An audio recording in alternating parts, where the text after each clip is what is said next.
Hey everyone, it's Reverend Dr. Katie. Sorry if you were on the few lives right before this. I'm usually on my phone and it usually works fine, but today it was telling me I needed to flip it or rotate it or something. It just wasn't working.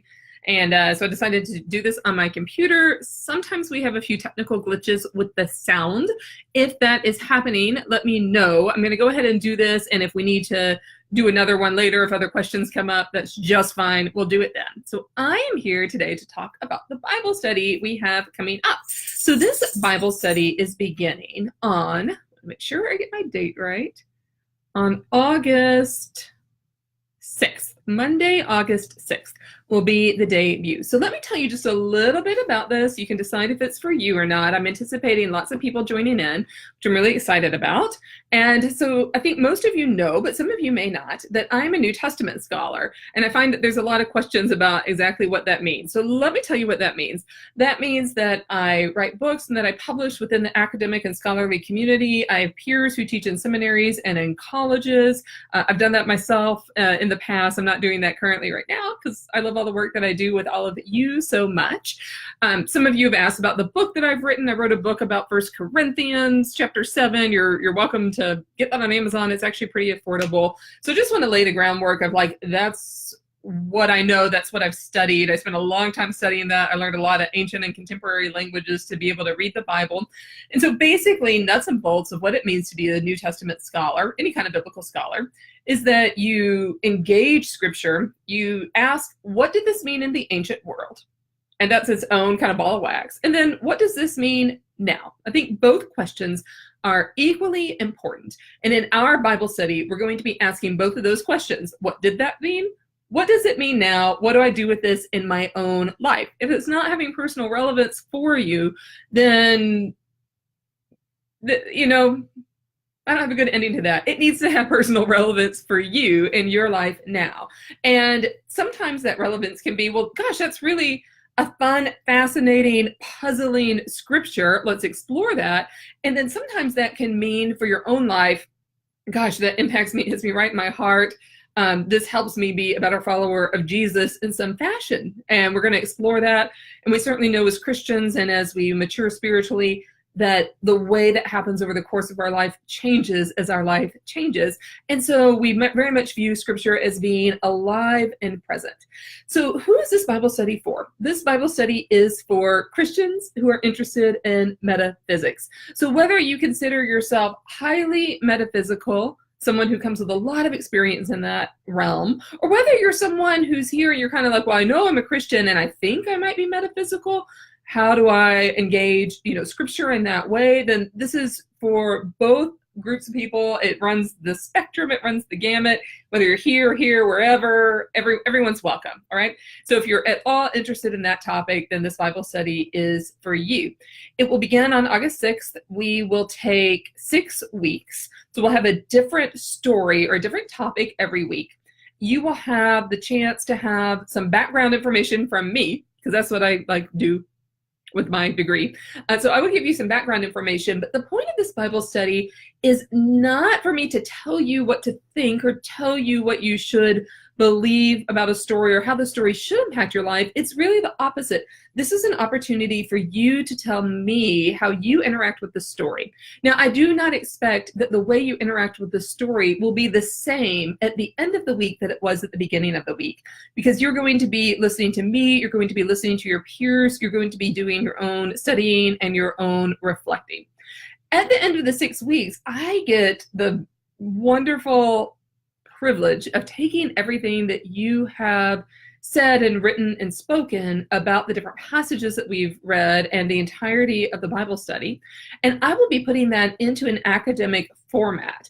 And I will be presenting this paper, we call it papers, but it's a talk. I'll be presenting a talk at the Society of Biblical Literature, which meets this year in Denver, right around Thanksgiving in the U.S. Holiday calendar. So I'll present my findings about how you're all approaching these stories.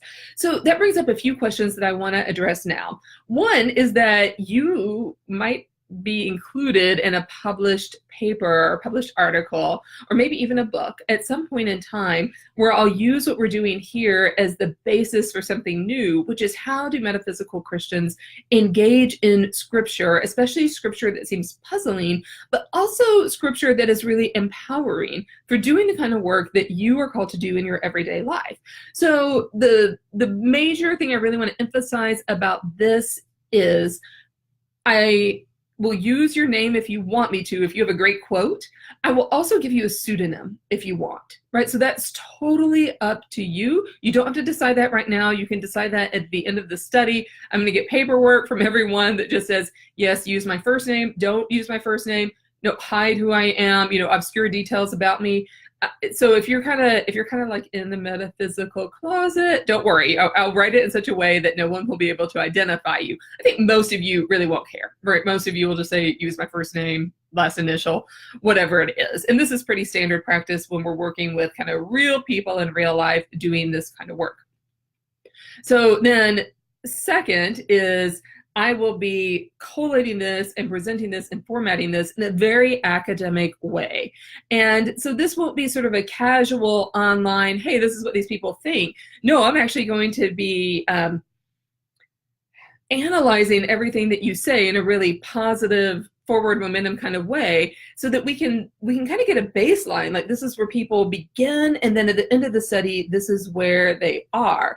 And so that's really cool, because you're actually part of a community that's developing new ways to interpret the Bible, right? So I'm going to say that again. You're actually part of a community that's developing new ways to interpret the Bible. So we draw on the old and then we go towards the new. So I know from speaking to many of you that some of the Bible passages that you're interested in are the slave girl in Acts 16. You're in such luck, because I'm just publishing an article on this. So I have lots of information about that particular story. You're interested in the healing stories of Jesus and of the disciples in the book of Acts. Those are all really relevant to the kind of work that many of you do. Many of you are troubled and maybe puzzled and don't know what to do with stories like the Witch of Endor that we find in the Samuel books. So we'll be looking at those and finding ways to interpret those. And again, remember, the questions we're going to ask are, what did this mean in the ancient world? What does it mean now? And find some kind of middle ground between those two. I'm gesturing wildly today because I'm really excited. Okay, so I think that gives you the basic nuts and bolts and how-tos. I do need your participation every week, and that may be kind of writing a little post, writing a little comment about what we've done, but I have to have a way to measure how this is impacting your life. So my requests from you are that you participate fully, whatever fully means for you, but I've got to have something from you every week that says, this is how I'm thinking about this, this is what I did think, this is what I think now. And some weeks may be a more full expression of that than others. And I need you to stick with it for the whole 6 weeks. Everyone has weeks that are busy. You're going to be on vacation. Those of you that have kids, your kids are going to be starting back at school. I get it. You're back to school shopping. You're not doing a Bible study 24/7. That's not what I expect. I expect 30 minutes to an hour of your time every week, a little more if you're really, really jazzed about the topic that week. And then I need some kind of feedback from you as we go, some participation. This is interactive. The more you engage, the more others learn, the more you learn, etc., the more you process this. And then for those who do participate in all 6 weeks, at the end of the 6 weeks, I'll provide a meditation for you as my gift to you for assisting me in this scholarly project. Right? So I really want this to be win-win. And then I think a lot of you will kind of get a feel for how I approach Bible studies in general. And then we can start to plan for the next ones that won't necessarily be for an academic paper. So I know one question came in, and that question was, is this for advanced learners? No, absolutely not. If you're a Christian, then the Bible is part of your heritage and it's part of your legacy. And if you feel lost sometimes in church, don't worry, I will give you enough background information where you can really assess where the story is that we're talking about. So those of you who are interested, I'll give you all that background information. Who wrote this, when, what were the circumstances according to scholarship today. Those of you who are a little less interested in that, no worries, you don't have to engage that.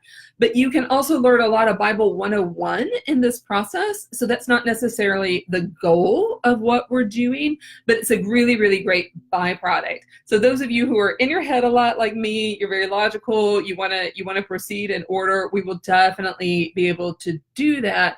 And then you'll be able to leap off from there into the topics that engage you the most. And we're going to be talking about and learning about how is it that I approach the Bible, because there's a lot of different approaches and most Christians don't realize that. How have I been? How did I grow up doing this? How do I want to do it now in my adult life as a mature Christian who's also highly metaphysical or interested in metaphysical realities? So that is some of the work that we're going to be doing. All right, I'm going to check on another device and see if there's any other questions that have come in. Feel free to comment on them here. I just want to make sure we don't miss anyone while I'm doing this.